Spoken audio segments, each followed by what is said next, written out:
Good evening, Bios Baptist Church, and welcome back to our youth department video. Please let us pray.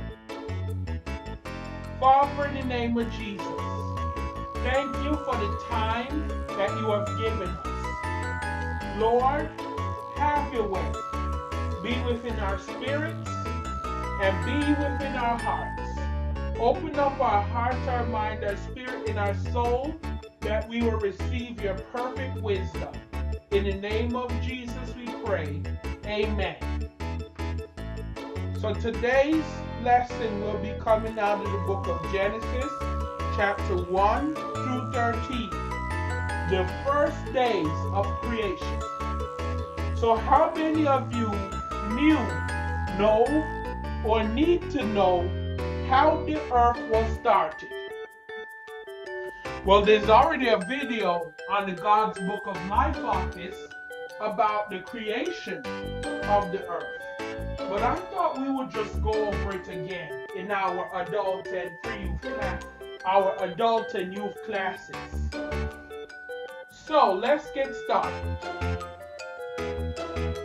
Please open your Bible to the book of Genesis, chapter 1.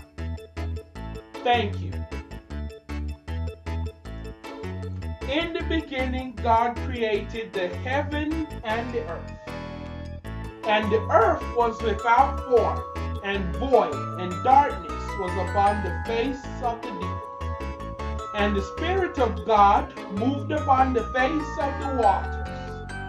And God said, "Let there be light," and there was light. And God saw that it was good. And God called the light day, and the darkness he called night. And there was evening and the morning, and were the first day. And God said, "Let there be a firmament in the midst of the waters, and let it divide the waters from the waters."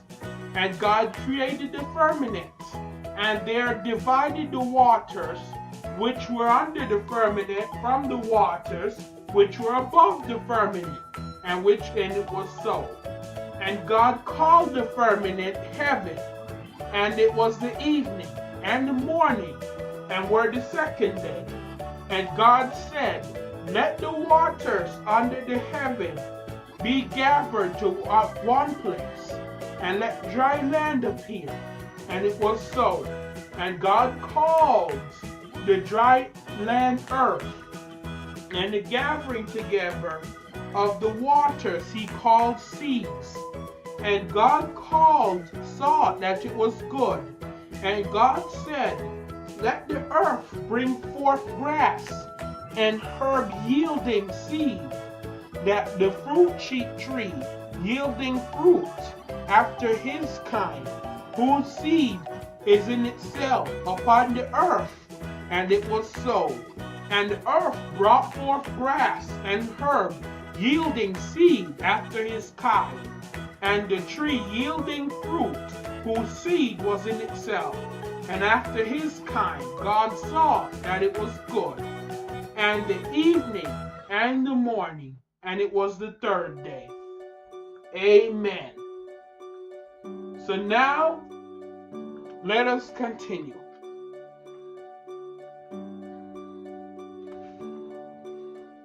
Genesis tells us where we came from.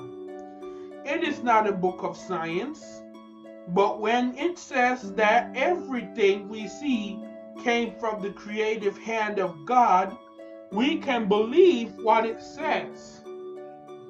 Moses, most likely the author, he was not present at creation.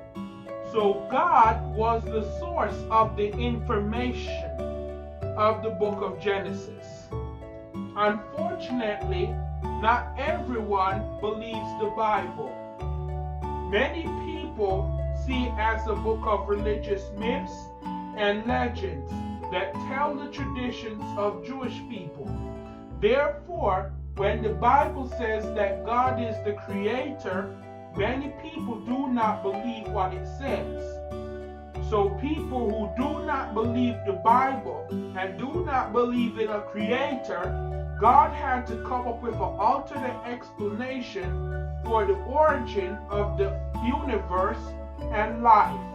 Otherwise, intelligent scientists want us to believe that our systematic and orderly universe resulted from a spontaneous explosion of big gases. That is as likely as William Schreiner's rise and fall of the Third Reich.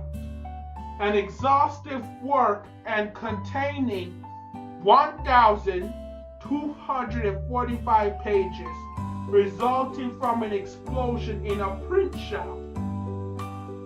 Chaos, which is disorder, cannot produce cosmos, which is order. Chaos produces only more chaos. Only a divine creator could have created the raw materials of Genesis 1:1. Only a divine creator could have brought order out of the chaos in verse 2. An intelligent design demands intelligence. Amen. So, when was the beginning? The beginning was when God hung the stars in the sky, created the heavens, created the earth, put the water in the sea. How do we know that all three members of the Trinity were involved in creation? The Father, the Son, and the Holy Spirit. They were all there. As a matter of fact, Jesus was there when the devil, Satan, Lucifer, was kicked out of heaven. Because the Bible states, and I quote, Jesus said, "And I saw him fall from the sky like lightning." We're going to discuss it one day. How did God dispel the darkness that covered his new world? He put the stars, the sun, in the sky. How could there be day and night before the sun? Creation of the sun. Only God. It's not scientifically possible, so only God did it. What was the purpose of the firmament? Why was it necessary? The kingdom of heaven. What was the condition of the earth at the end of the second day of creation? At the end of the second day of creation, God created vegetation. How did God cause dry land to appear on earth? By pooling water into one place. What pronouncement did God make on the second day of creation had he caused dry land to appear? Let all the waters of the earth divide the waters from the waters.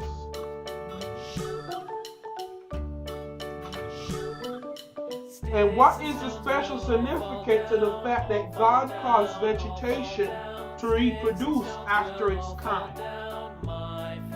Plants grow back every year. Some of them you still have today. So now we are going to conclude. Father, in the name of Jesus, thank you for what our eyes have seen and what our ears have heard. Thank you for your holy divine word. Thank you for your righteous Holy Spirit. Thank you for giving us this teaching, Lord. In the name of Jesus we pray. Amen. Have a good day and may God bless you.